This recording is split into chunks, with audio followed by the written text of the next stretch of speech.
নমস্কাৰ মই নৱজিত এটা বিশেষ ভিডিঅ' লৈ আহিছোঁ অসম টেট ভাৰ্চেছ চিটেটক লৈ অসম টেট বহুতেই হ'ব লাগে বুলি কয় যে কেইবা বছৰ যেটো অসম টেট হোৱা নাই যে 2021 চনতে অসম টেট হোৱা 2024 চনত অসম টেট হ'ব লাগে বুলি বহুতেই দাবী কৰে আৰু একাংশই অসম টেট হোৱাটো নিবিচাৰে চিটেট যেটো বছৰত দুবাৰ পাতে গতিকে চিটেট হোৱাটো তেওঁলোকে বিচাৰে যে অসম টেট পাতিব নালাগে চিটেট যেটো আমি দি আছো আমি পাস কৰি থৈছো গতিকে চিটেট এলাও কৰিব লাগে অসম টেট পাতিব নালাগে নিশ্চয় আপোনালোকে জানে যে এটা কথা আছে যদিহে অসম টেট পাতে তেতিয়া হলে চিটেট এলাও নকৰিব নিশ্চয় বুজি পাইছে কথাটো কাৰণ অসম টেটৰ প্ৰাৰ্থী যেটো যথেষ্ট হৈ যায় যাৰ কাৰণে চিটেট এলাও নকৰে আৰু এটো হাই কোৰ্টৰ নিৰ্দেশ আছিল যে অসম টেট যদিহে নাপাতে তেতিয়াহে চিটেটক এলাও কৰাৰ এটা নিৰ্দেশ আছিল হাই কোৰ্টৰ সেই কাৰণে যেটো আপোনালোকে জানে যে যদি অসম টেট পাতে অসম চৰকাৰে তেতিয়া হলে চিটেট এলাও কৰিব নোৱাৰে সেই কাৰণে বহুতেই অসম টেট হোৱাটো নিবিচাৰে যিসকলে চিটেট উত্তীৰ্ণ হৈ আছে কাৰণ তেওঁলোকে জানে যে পাস কৰিও কোনো ধৰণৰ লাভ নহব কাৰণ তেওঁলোকে এপ্লাই কৰিব নোৱাৰিব আগতে দিছিলে কিন্তু হাই কোৰ্টৰ নিৰ্দেশ যেটো আছে গতিকে এবাৰ যেটো দিয়া নাছিলে 2019 চনত দিয়া নাছিলে নেকি সম্ভৱ চিটেট এলাও কৰা নাছিলে 21 দিলে গতিকে আছে কিছুমান ক্ৰাইটেৰিয়া ফুলফিল নকৰিলে যেটো সকলো এপ্লাই কৰিব নোৱাৰে গোটেই কথাবিলাক নিশ্চয় আপোনালোকে জানে এটা কথা হল যে মই আজি এই ভিডিওটোত অসম টেট ভাৰ্চেছ যেটো চিটেটক লৈ যেটো বনাইছো গতিকে আমি তাৰ কাৰণে পাঠ্যসমূহ জানিব লাগিব মানে কি পাঠ্য আমি দেখা পাওঁ আপোনালোকে নিশ্চয় জানে যে চিটেট পাস কৰিবলৈ হলে জেনেৰেলৰ কাৰণে লাগে 90 মাৰ্কস আৰু এসটি এসসি আৰু ওবিসি কাৰণে লাগে 82 মাৰ্কস গতিকে এক নম্বৰটা কম হলেও চিটেট উত্তীৰ্ণ হ'ব পাৰে কিন্তু অসম টেটৰ ক্ষেত্ৰত যিসকল এসটি এসসি ওবিসি তেওঁলোকৰ লাগে 83 মাৰ্কস আৰু জেনেৰেলৰ লাগে 90 মাৰ্কস গতিকে পাঠ্য এটা আছে চিটেট পাস কৰিবলৈ 82 লাগে চিটেটত আৰু অসম টেটত 83 লাগে গতিকে এক নম্বৰটা বেছিকে লাগে প্ৰিফাৰেন্সটো আমি চাব লাগিব যে কোড বেছি কোড কম গতিকে এক নম্বৰ কাৰণে চিটেটটো আমি এতিয়া প্ৰিফাৰ কৰিব লাগে হেতু চাবলৈ গলে কিন্তু আমি নকৰো কথা হল দ্বিতীয়টো এতিয়া মই পইণ্টলৈ আহিছো এতিয়া চিটেট যেটো হিন্দী আৰু ইংলিশ ল্যাঙ্গুৱেজত থাকে অসমীয়া ভাষাৰ যেটো এখনে আছে পেপাৰ গতিকে অসমীয়া ল্যাঙ্গুৱেজটো আছে যদিও বহুতেই চিটেটটো সাপোৰ্ট নকৰে হেতু কাৰণে মানে ইংলিশ আৰু হিন্দীটো ভালকে জানিব লাগিব তেতিয়াহে চিটেট কোৱালিফাই হ'ব পাৰিব গতিকে হেতু এটা সমস্যা কিছুমানৰ আছে কিছুমানৰ নাই তাৰ বিপৰীতে অসম টেটৰ ক্ষেত্ৰত এতিয়া অসমীয়া ল্যাঙ্গুৱেজত হয় বাকি ইংলিশ হিন্দী এইবিলাক থাকে কিন্তু অসমীয়া ল্যাঙ্গুৱেজ থকাৰ কাৰণে সুবিধা হয় বুলি বহুতে ক'ব বিচাৰে এতিয়া আহিছো মই 3 নম্বৰটো পইণ্টলে আপোনালোকে জানে যে অসম টেট প্ৰতি বছৰে নহয় আৰু লগতে কোন সময়ত পাতে কি কথা কোনো নাজানে যে পাতিব নেপাতিব আমি সেই সম্পৰ্কে নাজানো ভালকে আৰু মুখ্যমন্ত্ৰী আৰু শিক্ষামন্ত্ৰী মহোদয় কয় যে আমি পাতিম বুলি কয় কেতিয়া পাতিব তেওঁলোকে নিৰ্দিষ্টকে তাৰিখটো দিব নোৱাৰে আৰু শিক্ষামন্ত্ৰীক যদি কিবা শিক্ষামন্ত্ৰীৰ পৰা যদি কিবা উত্তৰ জানিব বিচাৰে তেতিয়া হলে আপোনালোকে এটাই উত্তৰ পাব খুব সোনকালে আৰু 2 দিনৰ ভিতৰতে আপোনালোকে খবৰটো লাভ কৰিব বা আমি পাতিম বা এনেকুৱা ধৰণৰ পৰীক্ষাৰ ৰিজাল্ট ঘোষণা কৰিম এই ধৰণৰ মন্তব্য তেখেতে কৰে আপোনালোকে নিশ্চয় জানে চিটেটৰ ক্ষেত্ৰত তেনেকুৱা ধৰণৰ নহয় যে নিৰ্দিষ্ট তাৰিখ ঘোষণা কৰে পৰীক্ষা কোন দিনা পাতিব কিমান সময়ত হ'ব সেই সম্পৰ্কে সকলো কথা তেখেতলোকে জানিব পাৰে যিসকলে এপ্লাই কৰে তাৰিখ পৰ্যন্ত যেটো ঘোষণা কৰে মাত্ৰ চেণ্টাৰটোহে দিবলৈ বাকি থাকে গতিকে এটা ভাল চিটেটৰ ক্ষেত্ৰত সুবিধা এটা আছে নথকা নহয় কাৰণ নিৰ্দিষ্ট সময়ত পৰীক্ষাটো দিব পাৰে যে হ'বই এটো মাষ্ট বি চিটেটৰ পৰীক্ষা বকে বাতিল নহয় কেতিয়াবা পিছুৱাই দিয়ে খুব কম আৰু এতিয়া যেটো হেউটেকৈ বানপানী হোৱা ক্ষেত্ৰটো যেটো পিছুৱাই দিলে পৰীক্ষাটো বহুতে পিছুৱাই দিবলৈ কৈছিল কিন্তু নকৰিলে চিটেটৰ নিৰ্দিষ্ট তাৰিখ মতে যেটো হয় সেটা ভাল এটা মানে পদক্ষেপ বুলি আমি ভাবো মানে এটা অসম টেটৰ ক্ষেত্ৰত ঠিক তেনেকুৱা ধৰণৰ নহয় অসম টেটৰ পৰীক্ষা কোন সময়ত কেতিয়া পাতে কি কথা আমি ভাল ধৰণে ক'ব নোৱাৰো যে হ'ব নে নহব নিৰ্দিষ্ট তাৰিখটো আমি পাবলৈ বহুত আমাৰ কঠিন হয় নিৰ্দিষ্ট সময়ত আমি পৰীক্ষাটো দিবলৈ নাপাই আমি হতাশাত ভাগি পৰো এনেকুৱা এটা পৰ্যায়লৈ যেটো গৈছে এতিয়া চতুৰ্থটো পইণ্ট হৈছে যে অসম টেটত কি হয় পেপাৰ লিক হয় ক'ত পেপাৰ লিক হ'ব আমি ক'ব নোৱাৰোঁ কাৰণ কোনোবা এখন জিলাত পেপাৰ লিক হয়ে মানে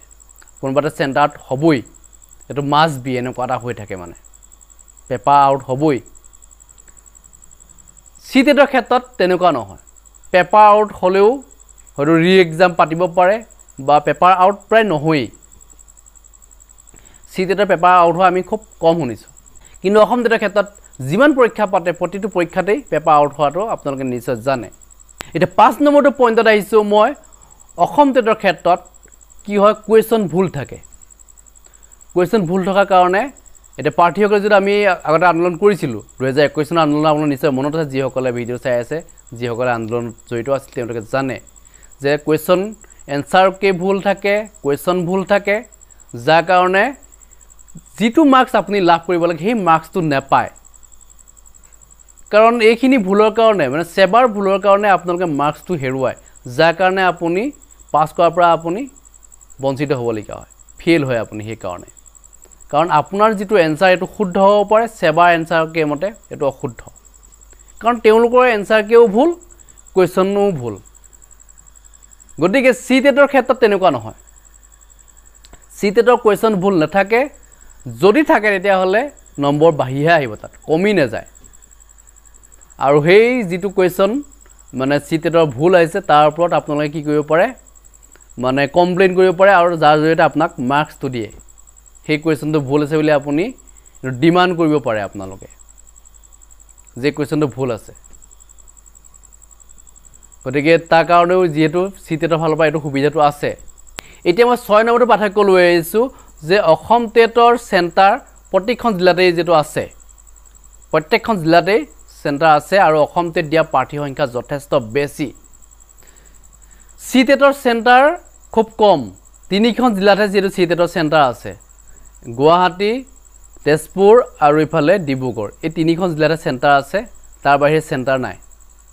যাৰ কাৰণে অসুবিধা হয় টকা পইচা যথেষ্ট খৰচ কৰিবলগীয়া হয় অসমৰ বাহিৰত দিবলগীয়া হয় ইটানগৰত দিবলগীয়া হয় নাগালেণ্ডত দিবলগীয়া হয় সমস্যা কিছুমান আহে টকা পইচা বেছি খৰচ হয় 7 নম্বৰটো পইণ্ট হৈছে যে সি টেটৰ যিটো ফিজ অলপ বেছি হয় অসম টেটতকৈ সি টেটত কিমান ভৰিব লাগে দুইখন পেপাৰ মিলে বোৰ্ড পেপাৰ মিলে 1200 টকা ভৰিব লাগে কিন্তু অসম টেটৰ ক্ষেত্ৰত 1200 টকা ভৰিব আপুনি নালাগে 500 টকাতে আপোনাৰ হৈ যায় 50% পইচাতে আপোনাৰ হৈ যায় তাতকৈ হয়তো কমো হ'ব পাৰে হয়তো ফিও হ'ব পাৰে নিশ্চয় বুজি পাইছে কিবা এটা ফিজ লয় কিন্তু ফিও আজিলৈকে হোৱা দেখা নাই কিন্তু হ'বও পাৰে গতিকে এইটো এটা সুবিধা আছে অসম টেটৰ ক্ষেত্ৰত সি টেটৰ ক্ষেত্ৰত সেইটো সুবিধা নাই মানে যিটো ফিজ মানে তেওঁলোকে ঘোষণা দিবই লাগিব এইটো মাষ্ট বি বা এইটো এবাৰ ফিজ নীল হ'ব বুলি এনেকুৱা কথা নাই মানে ঠিক আছে 8 নম্বৰ পাৰ্থক্য হৈছে যে সি টেটৰ আপোনালোকে এনসাৰকে লাভ কৰে আগতীয়াকৈ ৰিজাল্ট দিয়াৰ প্ৰাক মুহূৰ্তত আপোনালোকে এনসাৰকে লাভ কৰে গতিকে এই এনসাৰকে চাই পেলাই আপুনি যেটো এনসাৰ কৰিছে গোটেই কুৱেশ্যনখিনি মিলাই মিলি আপোনালোকে চাব পাৰে কুৱেশ্যন পেপাৰ দি পঠায় চাই মিলি আপোনালোকে কোনটো এনসাৰ কোনটো উত্তৰ আছিল সেইখিনি গোটেইখিনি মিলাই কৰি আপোনালোকে চাব পাৰে কিমান নম্বৰ পাইছে আপোনালোকে গোটেই কথাখিনি জানিব পাৰে সি টেটৰ ক্ষেত্ৰত এনসাৰকে যেটো আগতীয়াকৈ পাব্লিছ কৰে কিন্তু অসম টেটৰ ক্ষেত্ৰত আপোনালোকে এনসাৰকে নাপায় এনসাৰকে কাৰণে আপোনালোকে বাট কৰি বাই থাকিব লাগিব সেবা যাব লাগিব সেবা মানুহে আপোনাক এনসাৰকে দি নিদিয়ে নিশ্চয় আপোনালোকে জানে কাৰণ আমি এনসাৰকে যেটো বিচাৰিছিলোঁ আন্দোলন কৰি মিলি আমি এনসাৰকে পাইছোঁ আৰু এনসাৰকে কাৰণে আপোনালোকে ফিজ ভৰিব লাগিব কিন্তু সি টেটৰ ক্ষেত্ৰত আপোনালোকে কোনো ধৰণৰ ফিজ ভৰিব নালাগে আগতীয়াকৈ যেটো ফিজটো লৈ লয় ইয়াৰ কাৰণে যেটো ফিজ ভৰিব লাগিব আপোনালোকে অসম টেটৰ ক্ষেত্ৰত অসুবিধা কিছুমান আছে আৰু আপোনালোকে যদি সেই কুৱেশ্যনৰ ওপৰত যদি আপোনালোকে ধৰক অসম টেটৰ ক্ষেত্ৰত ডিমান্ড কৰে যে এই কুৱেশ্যনটো এনসাৰ এটোৱে হ'ব লাগিছিল আপোনাৰ কথা মতে নচলে সেবাৰ নিজৰ কথা মতেহে চলে মানে সেবাৰ মতে কুৱেশ্যন কোনো ভুল নাই সকলো শুদ্ধ তেওঁলোকে মানে আমি আগৰ যেটো আন্দোলনটো গম পাই গলো তেওঁলোকৰ মতে গোটেইকেইটা শুদ্ধ হয় আমি খুব মানে লাগি মিলিহে সেই মাৰ্কছটো পাইছিলোঁ আপোনালোক গতিকে এইখিনি বহুত যুঁজবাগৰ কৰিব লাগে সেইখিনি পাৰ্থক্য আমি দেখা পাইছোঁ এতিয়া আহিছে মই 10 নম্বৰটো পইণ্ট 10 নম্বৰ পইণ্টত আছে সি টেট পাছ কৰা প্ৰাৰ্থী সংখ্যা একেবাৰে নগণ্য খুব কম সংখ্যক প্ৰাৰ্থী পাছ কৰে কিন্তু অসম টেট পাছ কৰা প্ৰাৰ্থী সংখ্যা যথেষ্ট বেছি সেইটো হৈছে পাৰ্থক্য গতিকে এইখিনি পাৰ্থক্য আছে গতিকে আপোনালোকে নিজে ভাবি চিনি চাব আপোনালোকে কোনটো ভাল পায় অসম টেট ভাল পায় নে চি টেট ভাল পায়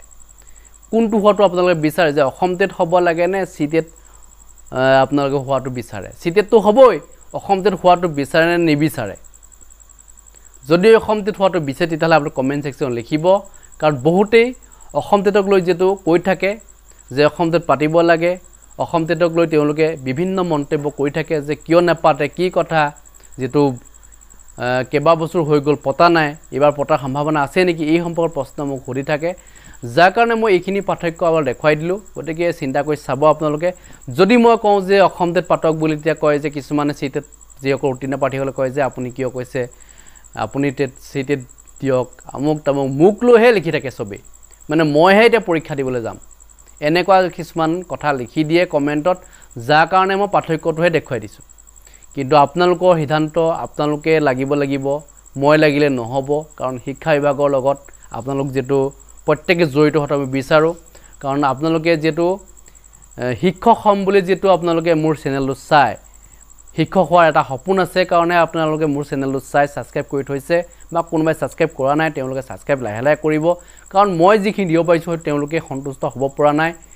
তাতকৈ হয়তো বেছিকে লাগে যাৰ কাৰণে তেওঁলোকে চেনেল সাবস্ক্ৰাইব কৰা নাই গতিকে যিসকলে কৰা নাই লাহে কৰিব বুলি মই ভাবো কিন্তু যিসকলে মোক সাপোৰ্ট কৰে তেওঁলোকৰ নিশ্চয় কিবা এটা হোৱাটো মই বিচাৰো কাৰণ প্ৰত্যেককে যেটো এটা চাকৰি কাৰণে আজি কিমান বছৰ হৈ গ'ল যুজি আছে 2000 মই 19 চনৰ পৰা যদি ভিডিও বনাই আছো এতিয়া তেতিয়াৰ পৰা আৰম্ভ কৰক এটা 24 লৈ কিমান বছৰ হৈছে নিশ্চয় জানে আপোনালোকে 6 বছৰ হৈ গ'ল কিন্তু 6 বছৰ দিনে তেওঁলোকে মোৰ চেনেলৰ ভিডিও চাই থাকে গতে তেওঁলোকৰ কিবা এটা হোৱাটো মই বিচাৰো আজি ভিডিওটো ইমান সামৰিছো ধন্যবাদ জয়